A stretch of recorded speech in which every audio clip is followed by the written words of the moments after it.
This meeting is being recorded. Good morning and good afternoon. My name is Chris Cabanero and your host for today's webinar. If by chance you miss a webinar in the future, all webinars are recorded and uploaded into Sonicwall University as a course. You can access a recorded webinar at any time by clicking the Events Recorded Webinars tab on the homepage of Sonicwall University. We are constantly adding new webinars and content to Sonicwall University and encourage you to log in often. Thank you for taking the time to attend today's Sonicwall University webinar. During the webinar, if you should have any questions, please feel free to type your question in the Q&A box at the bottom of your screen. We will address them during and at the end of the webinar. And now I'd like to present Kelvin Peters. Kelvin, the floor is yours. Thanks, Christine, and welcome everyone to today's Capture Client Premier webinar. So we're going to be going over the new features essentially that come along with the new Premier license. For those of you who don't know me, I'm Kelvin Peters. I'm the Senior Solution Engineer covering the California and Hawaii area. If you guys have any feedback on any webinar or feedback on this one specifically, or any ideas for any upcoming webinars, please feel free to reach out to me. My email's on the screen, kpeters@sonicwall.com. Always looking for new ideas and feedback, to kind of improve on how we're delivering this content to everyone. All right, just to cover over the agenda quickly here. So, the new Capture Client Premier license. So we'll be looking at the license, comparing it against the advanced license, and we'll be going over. These are essentially the new features that come along with the Premier edition. So we have a network-based firewall. We have remote shell, rogues. And then deep visibility. And obviously with deep visibility, there's a couple of key points that we'll cover just so that everyone is on the same page and they essentially get a better understanding of what we're actually looking at when we do a threat hunting kind of overview. So we'll go through a couple of examples. We'll start with a very basic one, and then we'll just kind of go over kind of a scenario where that we've kind of set up. It's obviously not malicious, but you'll essentially see, what a threat hunt kind of entails. All right, so looking at the new Premier protection, so you can see this is in line with the SENTINELONE Complete. Obviously, it includes a few more features that we've kind of bundled in there as essentially as part of the advanced license.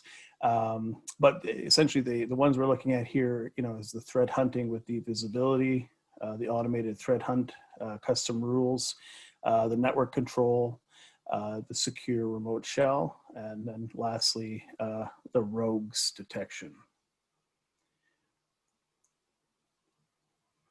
All right, so network control, this is, a pretty significant feature, especially, with, in today's day and age, a lot of people are, working from home. Traditionally you have a worker who would, be at an office, they would be behind a firewall. So you really had, ways to ensure, certain things are blocked, right? So this actually kind of allows you to, provide, firewall rules right on the endpoint, no matter essentially where the endpoint resides. You can even take it a step further, and you can actually define location-specific rules, right? So now we're talking about, if the device is on a wired network versus wireless, apply, these rules, for example, or, let's say, the device, has a specific DNS or IP address. You can essentially, create rules based on those, and we'll see that when we get into the actual console. And you can see some of those items here on the in the middle of the screen here, the IP address, DNS resolution. So these are the location specific settings that you can apply against a rule set. And then lastly is configurable network quarantine. So, traditionally you had, or you have in your policy, the ability to disconnect the network. Obviously, when you do so, you limit the connectivity from the endpoint to the actual console. But in this case, you can actually create other customized rules. So, maybe there's something else that the endpoint is allowed to access, when it's, under quarantine. All right, so remote shell, this is another feature that is on the Premier docket. You can see, it's kind of, works on all the major operating system, Windows, Mac, and Linux. There's no additional tools. You don't have to install anything additional. And it gives you, the ability to, essentially do anything that you could on the endpoint from a command line perspective. So you can, remotely troubleshoot, change various configurations. This obviously, supports advanced forensic investigations. There's one caveat here. The remote shell actually require to have MFA set up on the user. So, obviously from a security perspective, this is an open by default. So if you had the need, for the remote shell and you would like that feature, you would just have to put in a request for them to enable that kind of like on an ad hoc basis. And that essentially, you'll see when we look at the remote shell, I actually have to punch in the an MFA, token before I can actually even start the shell from opening up. So I have a quick little video, so we'll look at it real quick here. We're going to go over the console in a little bit more detail further on in this demo. This is really just to show you the remote shell. So it's pretty, it's quite responsive. It's pretty easy to kind of get connected here. We're obviously just going into response. And we're launching a remote shell. It forces you to create a temporary password here. And this is really just to see any of the transcript from the shell at a later time. And then obviously we're putting in the MFA here, which I typed in wrong, and we'll do it again.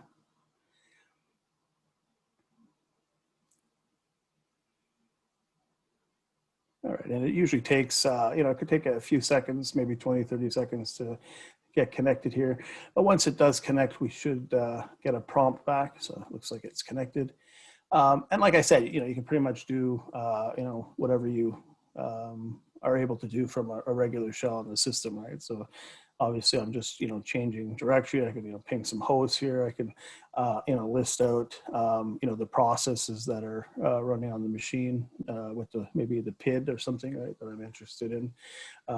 So really it's open to whatever you would typically do, from a kind of a shell perspective, right? So it's a full-fledged kind of shell that you can kind of leverage in your troubleshooting or advanced kind of forensic investigations, right?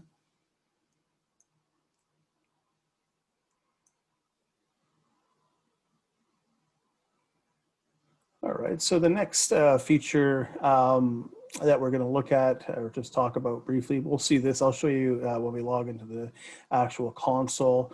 We'll essentially, see, we'll see a lot more of this when we do log in.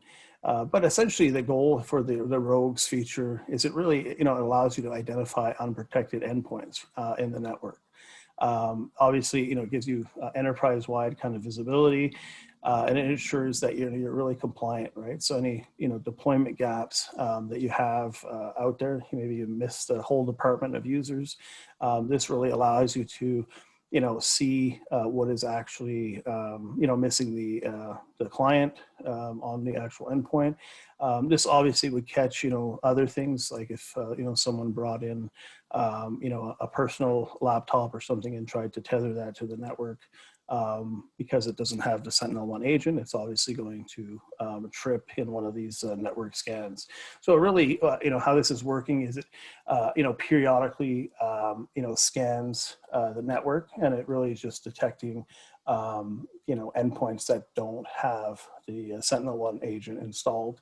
You can see here, if we look at the rogue settings, how you set it is, like the minimum here is, a network with 2 agents. So if you have if you look at these settings, what this is really doing is any network that has 2 Sentinel-1 agents on it, it will essentially enumerate everything that's on that segment, right? So you can see in the screenshot here, we have 4 networks that were discovered that actually fall within that kind of configuration setting. So it has 2 Sentinel-1 agents on it. So this allows you to, for example, if you, had an endpoint, people taking them home, because you would only typically have 1 endpoint on that segment, you won't get a lot of this noise because obviously it won't actually scan a network that only has the single agent, right? So obviously you're probably not really too concerned that the other endpoints in someone's home network doesn't have the agent,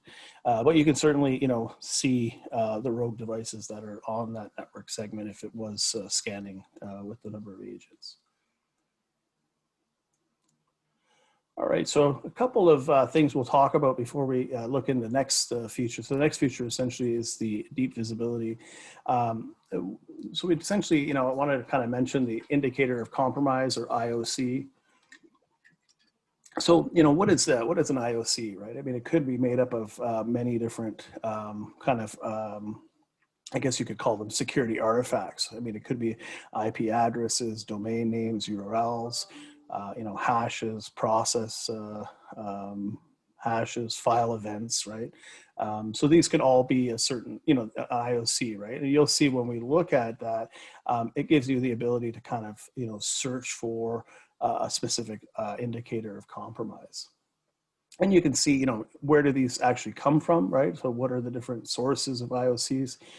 So, these could be, published as part of a 0-day security write-up. So, let's say you have a security 0-day that gets published.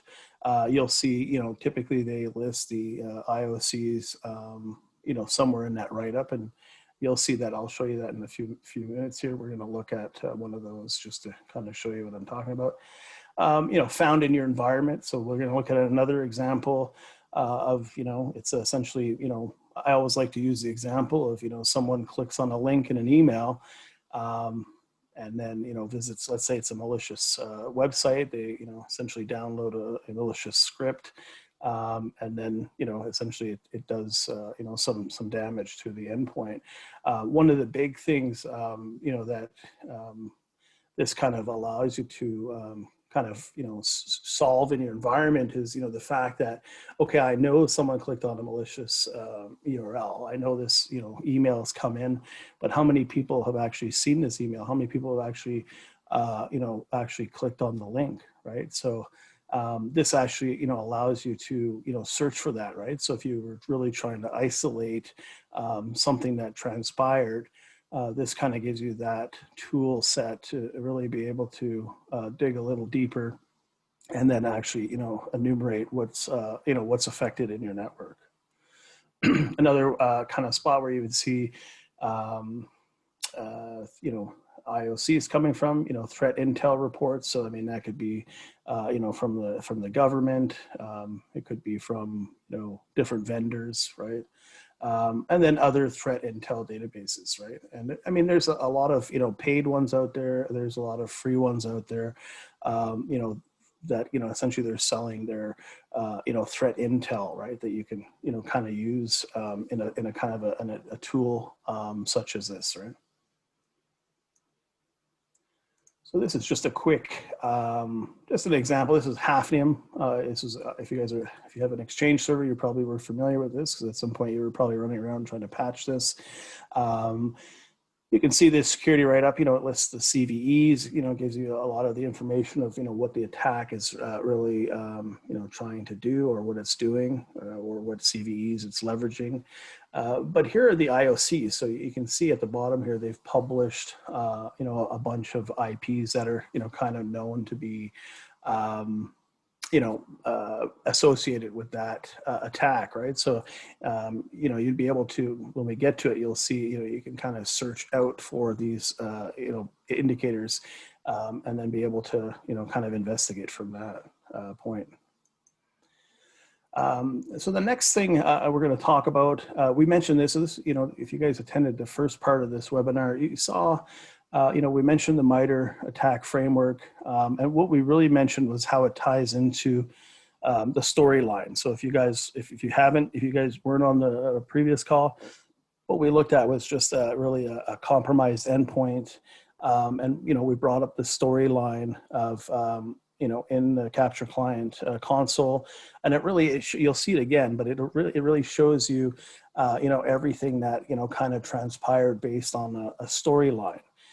So that applies to both both the the compromised or the malicious software that we saw in that specific demo. But you'll see that storyline carries over into the deep visibility, and we'll touch on that in a little bit. But what it allows you to do is you can flag essentially anything as malicious, and then based on your policy, if it's set to auto mitigate, it would essentially clean up everything that's transpired as part of that storyline, right? So that's a pretty important kind of concept, but we'll touch that again when we get a little bit further in on this.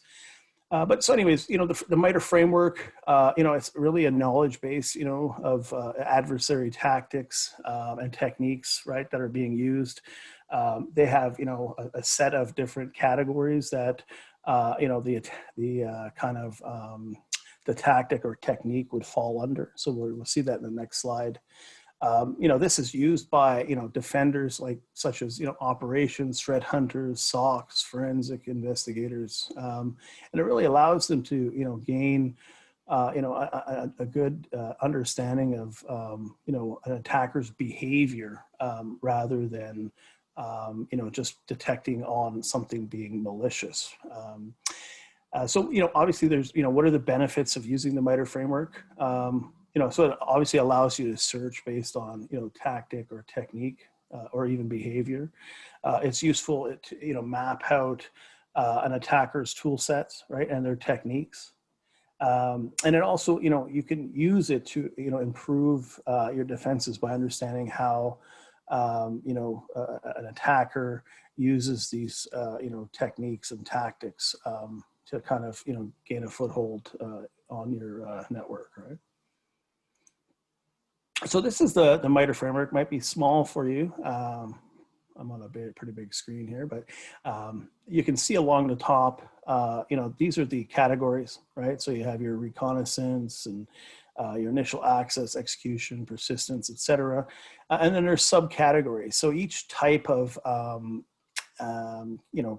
attack would be placed into one of these categories, right? So for example, create an account, right? So obviously, creating an account is a form of persistence, right? So we could take like an example of, we have a phishing email that comes in, okay? Maybe there's a malicious link, and that malicious link, downloads some sort of, script or, something that's going to execute, from maybe a command line or a PowerShell. And you can see, so that maps out to the execution column, right? But then, obviously we're talking about maybe persistence now. So, maybe it creates a local account, maybe it sets up a scheduled task to, make sure that it can't be deleted, and then it starts, dumping credentials, discovering other things, maybe, now it's doing some lateral movement, and then ultimately, let's say the goal of this specific attack was to exfiltrate your data, right? So this is essentially, a pretty common, kind of I guess, an attack kind of script that I guess you could call it.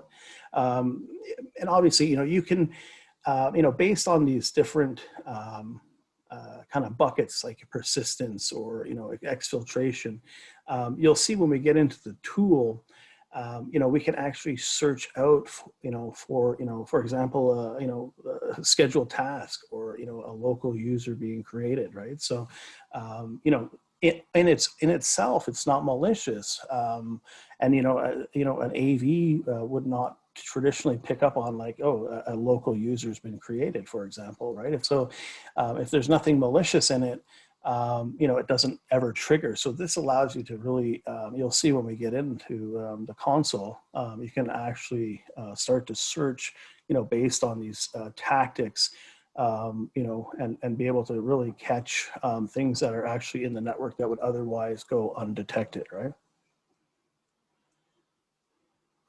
All right. So this is a nice slide. You can obviously see Sentinel-1, being far out there in the lead, right? So this is essentially, a few years back, they started to really, test, solutions that are using the MITRE attack framework. And you can see, Sentinel-1, comes out, out in the lead for, obviously the best detection coverage and the fewest missed detections, right? So you can see it actually had 0 missed detections in this instance, putting it out, way ahead of the pack, right?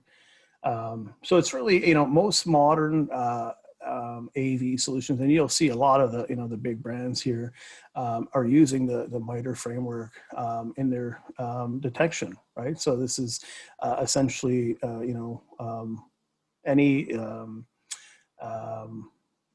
I guess, up-to-date AV solution is essentially using the MITRE framework.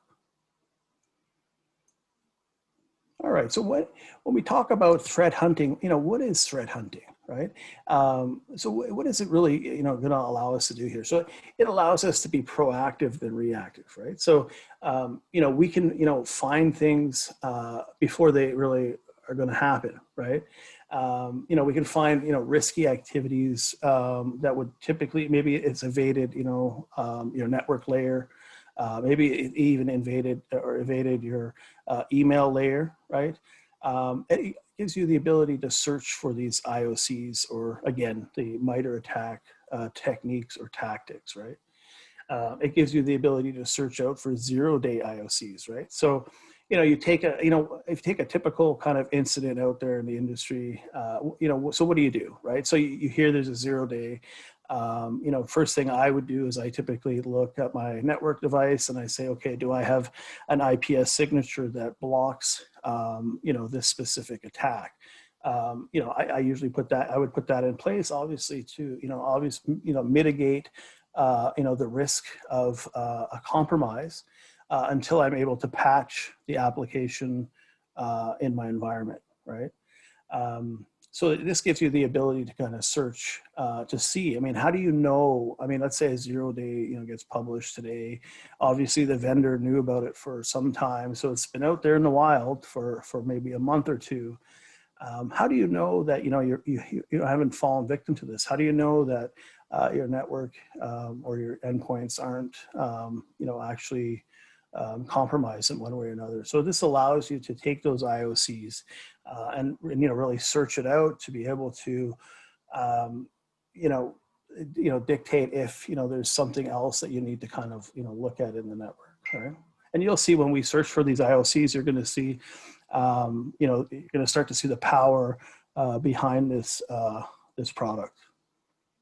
Again, ability to detect malware-free intrusion. So, what that is I mean, essentially, someone just leverages, different tactics to kind of get into the network.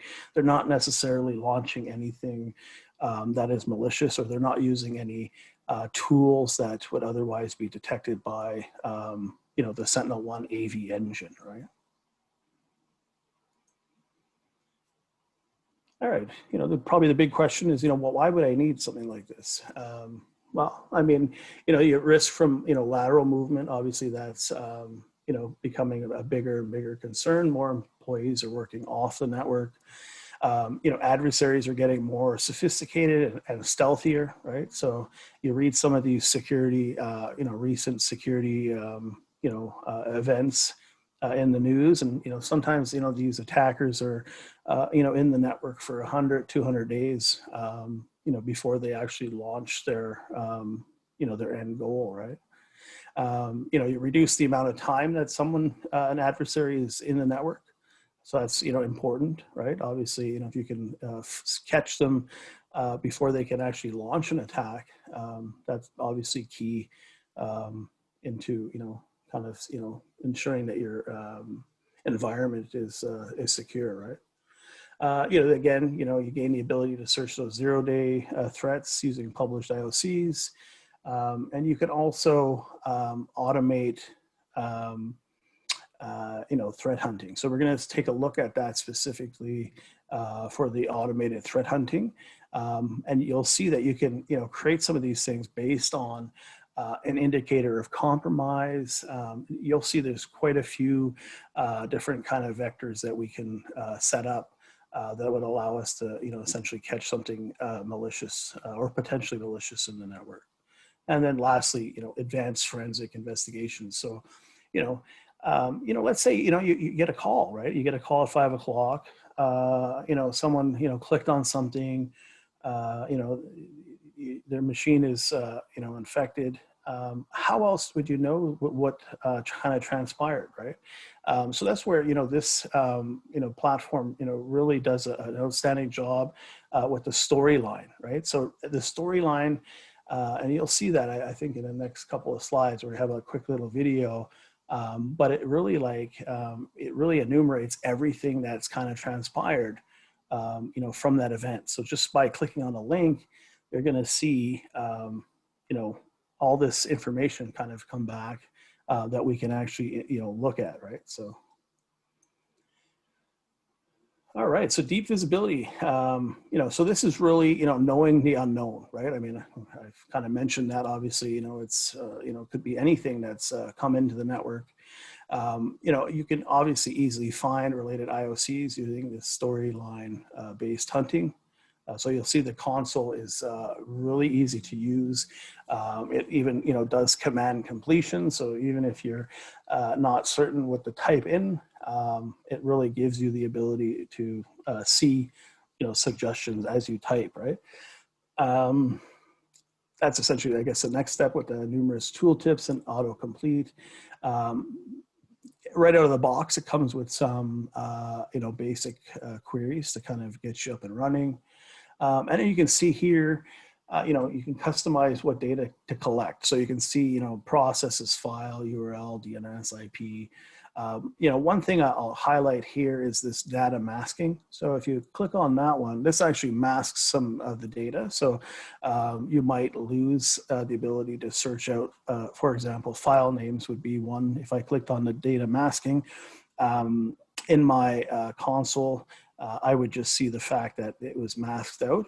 I would still see the event, but I wouldn't necessarily see the file name that was involved in it, right? So depending on your requirements, this might be a feature you have to enable or disable, right? Based on, I guess, any kind of internal processes that you have.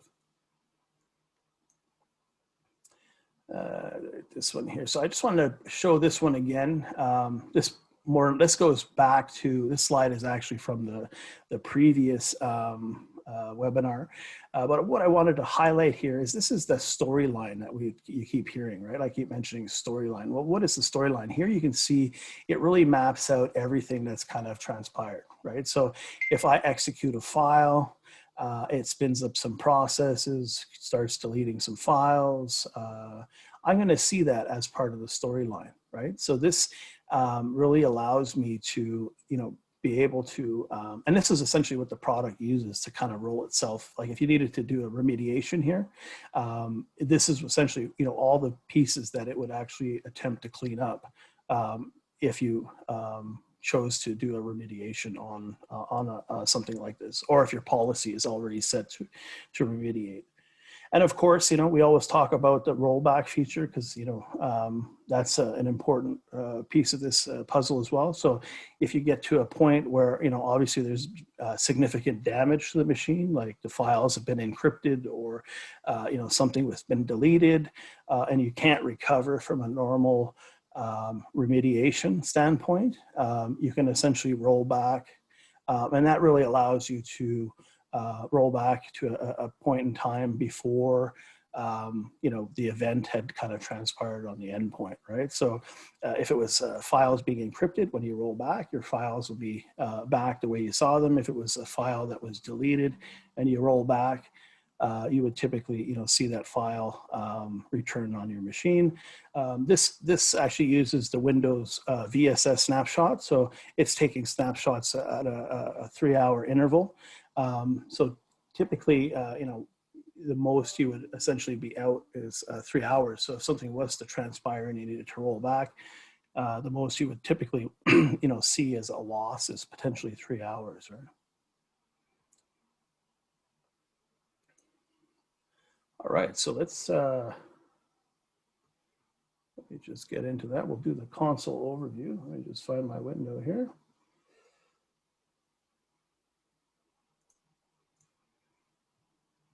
All right. So this is the, we went through the capture client console during our first webinar. I'll just, kind of repeat a couple things here. Obviously, you can see here, I have this account scope.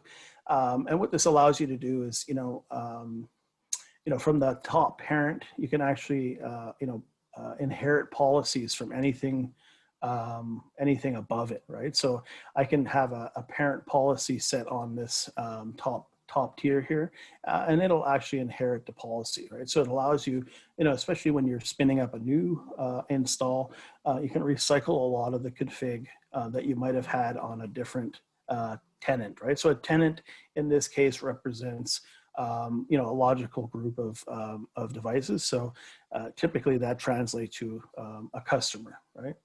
So you can see here I have several customers in this kind of view.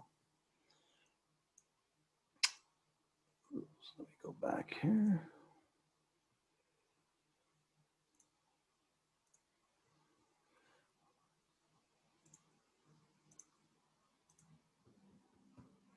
All right, so this is essentially where you enable the deep visibility. You enable it on your policy. So this is the threat protection policy. You can see I have mine set to remediate. So you'll see a little bit later on, once we flag something as being malicious in the console, it'll automatically remediate the threat. These are essentially where you enable all the essentially all the config that you want to see in the console. So these are all the pieces of information that you can start to log. Again, the data masking is one that I have disabled, so I can see all the information that's available. And let me go. So essentially to get there, you click on this deep visibility button. And that launches you into this advanced console. So this is like the SENTINELONE advanced console. Right from the, once you log in, you'll see there's a few things on the left-hand side. So dashboard is really just your dashboard overview of, infected or unresolved, threats. It gives you some, a lot of stats here. That you can kind of look at. You get a lot of this information from the capture client console as well. So just keep that in mind. You have your visibility. So this is where you would come in and, you would be able to kind of search, for some of these IOCs, right? So you can see here, it comes with some basic queries, right? Some advanced queries. Some S1 queries that they've included. And then obviously the recent queries is just your history of queries. So you can see, they have a bunch of stuff here. So if I click on something, you can see this is really what it's searching for, right? So it's actually searching for an indicator. So here where we're talking about, being able to search for like a technique or a tactic. So you can see here, this indicator is a VSS cred harvesting. So that's the technique.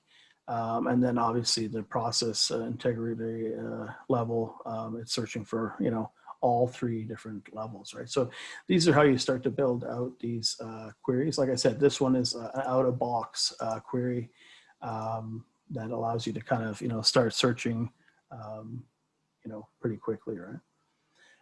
The custom rules, this is essentially going to allow you to auto search right? So you set up a rule, and then anytime you get a hit on it, you could have it so that, I mean, if you have it, you could have it so it might, like, you know, for example, mark it as, you know, malicious, right? So maybe you do a high, you can see here's the condition, right?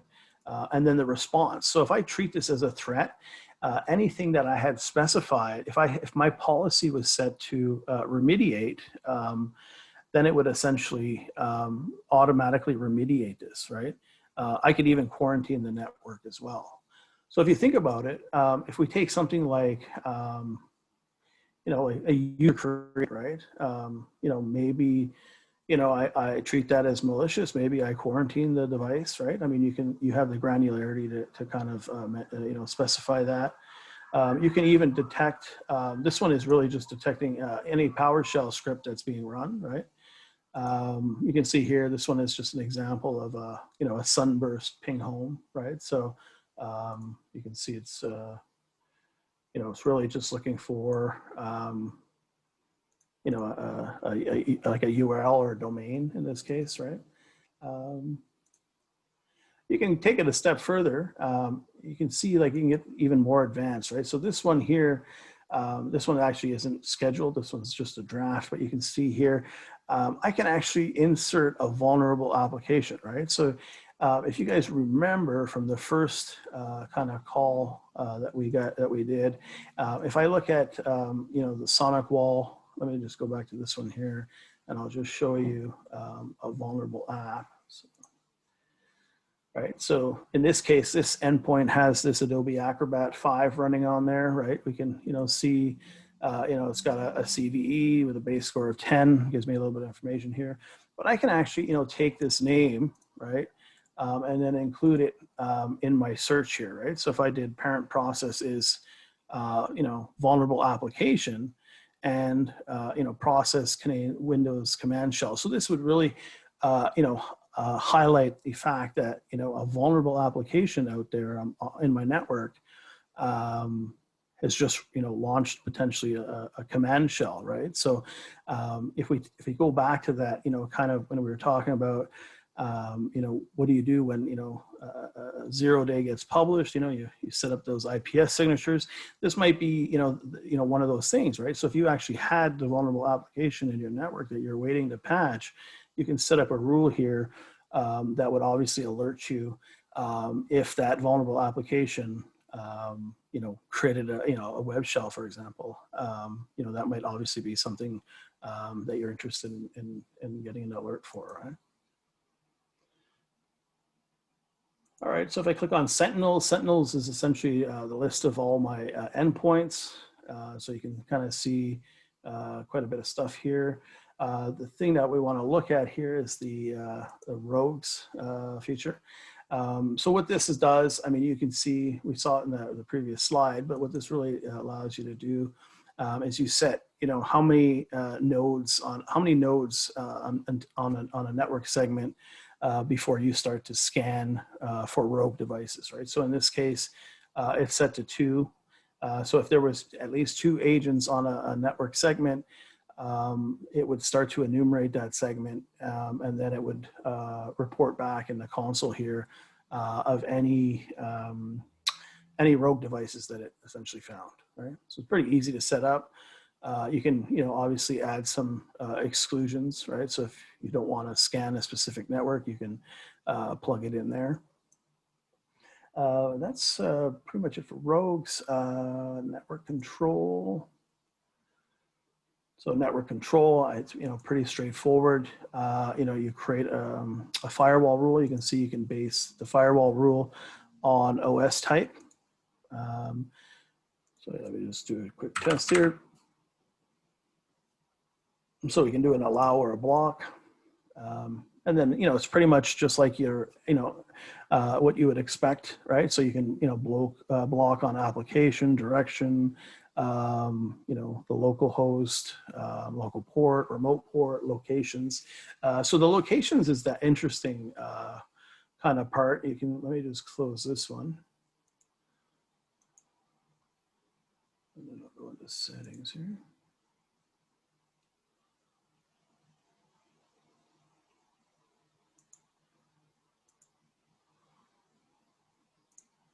So this is where you can essentially start to create, different sets of firewall rules, right? So, one big thing is obviously network interface, right? So is it a wired or wireless network? So if you have a set of firewall rules you want to apply only when the endpoint is plugged in with a wire, you can do so, or you could do it based on wireless. You can do it based on, DNS resolution, right? So, the trick here would probably be endpoint can resolve at least one DNS name. So, maybe that's an internal host on your network segment. So if it can reach that or resolve that, then it's on the local network, or maybe that it's maybe connected to a VPN, right? If that's kind of the case. So you can kind of get pretty creative here on how these rules actually get applied to a machine. So it gives you quite a bit of granularity, and you can obviously add more than one parameter in your rule set, right? So pretty powerful to kind of get you kind of up and running there. So to get to so I think I showed you, we already looked at that one. All right, so let me go back to this here.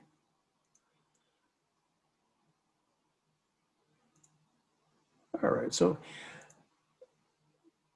let me just pause this real quick. I'll just kind of give you an idea of what this file is actually doing. So I have this install EDR demo. So this is just a demo. It's obviously not malicious in any way or another, but essentially you'll see that when I run this, it's going to create a scheduled task. It's going to delete that database, that 2020 database file you see here. It's going to schedule a task. It's going to start to make some, remote calls to a specific host name. So we already know obviously what the file is doing, but this is just really to show you, how it looks, when you're actually using it, right? So we'll just keep playing this. So you'll see here, I'm going to run that install EDR. All right. So we should see that file disappear. It did. And then if we refresh on the task schedule, we should see, a task get created here, right? So this task is essentially, always running at 11, and it's, really a check home kind of script that it's continuously running. So if we look at the console, so let's go over there. We can see, so let's say we got this IOC, this EDR1 demo toolkit.de. Let's say some sort of IOC that we've come across for one place or another, but you can see all the things that file essentially just by running that file, you can see all the bits and pieces that kind of tie that into a storyline. And you can see that there's a source process storyline ID right here. And that's really what it's tying everything into together, right? So you can see here, this is obviously creating, a temporary file there. But what we can do is we can actually click on one of these items and then actually just create, so we can kind of pivot from this storyline ID, right? So that's what we're doing here.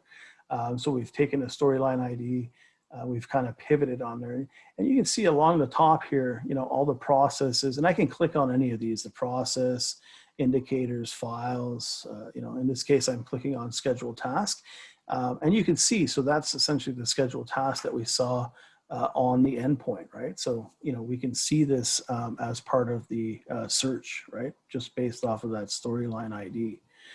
But again, anything like registry or command script, or if there was IP calls or DNS calls, you would see them along the top as well, right? So let's look at the file. We'll filter this down to just the deletion because we want to see, that file that we were looking at that got deleted. So we can see at the very bottom here, that's our file right here, right? So the 2020 ACCDB, this one gets deleted off the endpoint, right?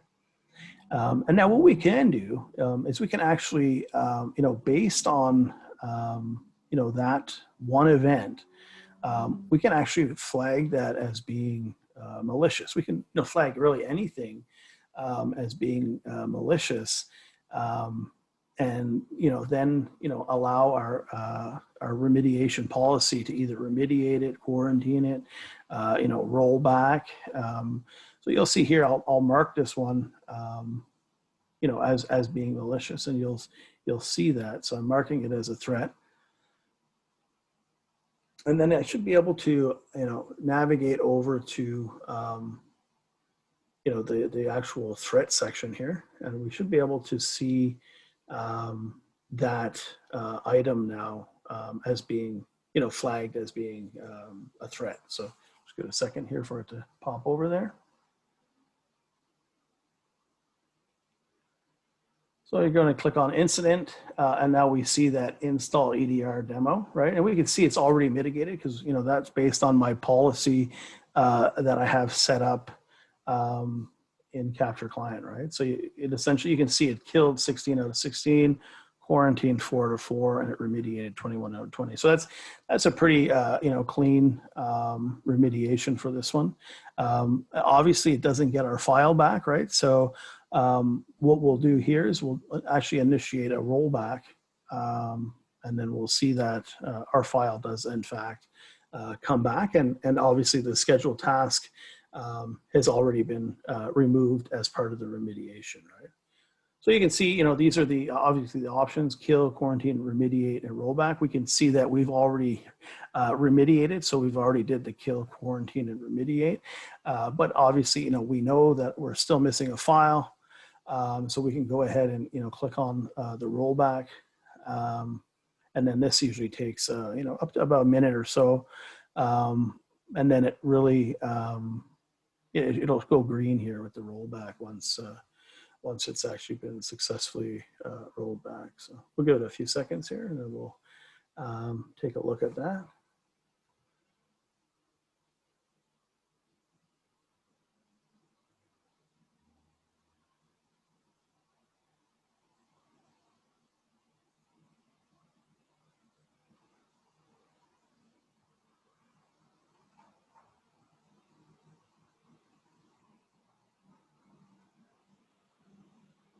Is it still working, Calvin?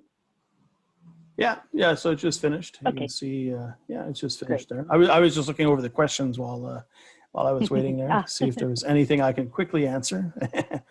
So you can download the report, right? So you can always download this report. It'll show you specifically what items were successful, which ones were not, and you can see here. So we have the file is back, and then if we I think we already refreshed this right-hand side. So the scheduled task, was obviously removed, right? Because we rolled back in time.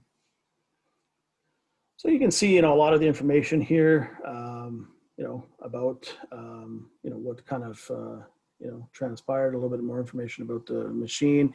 You can see on the right-hand side, it's talking about the MITRE framework with the persistence and whatnot.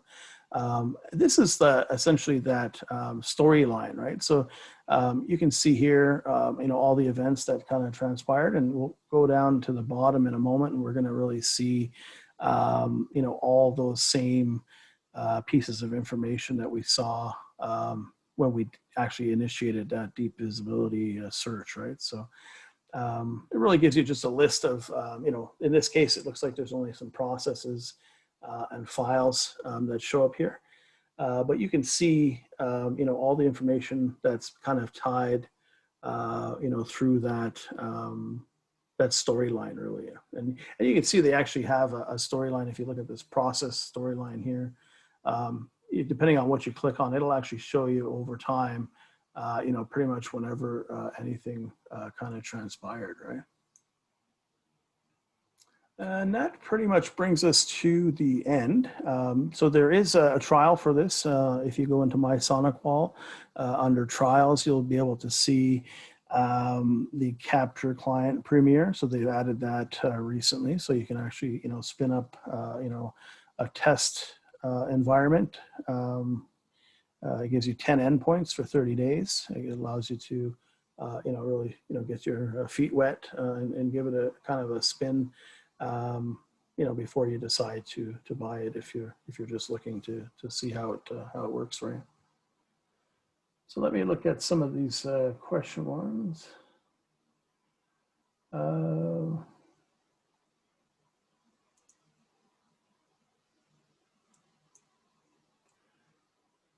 So it says, can Sentinel be turned off for pen testing? So you could create an exclusion, right? So if you're, if you're pen testing from a specific IP address, you could always, depending on, what you're testing, right? You could certainly, you certainly be able to create like an exclusion. Usually when you pen test, it's like a network. So it's like scanning, right? So, but you can create an exclusion for anything that the endpoint would typically see from a network or perspective, right?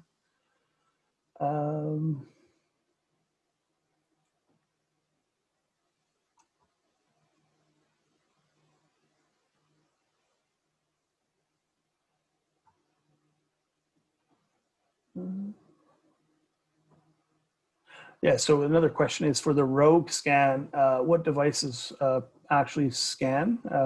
So it actually, I guess the Sentinel-1, it'll actually delegate one of the endpoints to do the enumeration, right? So it's not like if I specify 100 endpoints, we're not going to see 100 endpoints actually, doing a network scan, right? So it's going to, delegate that to one or two of the endpoints to actually do that, right? Another question was the migration path from Advanced to Premier. So the Premier license, so how it, like, I guess price-wise when we talk about it, so for every one Capture Client Advanced license, it comes out to something like 0.8 of a Capture Client Premier license. So if you had an existing, let's just say you had an existing tenant in my Sonicwall with 10 advanced licenses and you wanted to upgrade to Premier, all you would have to do is apply a single Capture Client Premier license against that tenant. And then it'll convert your existing advanced license to Premier. Obviously, at that ratio, the 0.8, right? So it's going to do like some sort of, prorate on the back end to give you, that subscription. So the shell powered on Windows, or is it just a plain command prompt? Yeah, so I believe it's you're an admin, and it is just a command prompt. Yeah. All right, and I think I have another one on the. How do we get alerted when the laptop is off site? So you can set up the alerting in your Capture Client tenant. So this would typically be by email, right? So depending on, what you have set there, you can be alerted on a variety of different things, right? So anywhere from low, medium, high, depending on your alert level, you can set that up on the tenant level to be alerted on something that transpires on the machine, right? All right.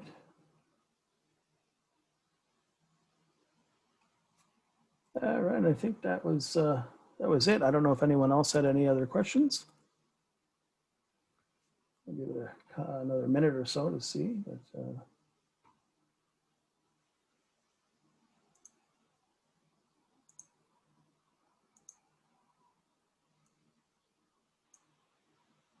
I don't see any questions coming through. okay. Well, thanks everyone for joining. I give it back to you, Christine. Great, thank you, Kelvin. And thank you all for attending this meeting. This meeting is ended and you may now disconnect. Have a great day.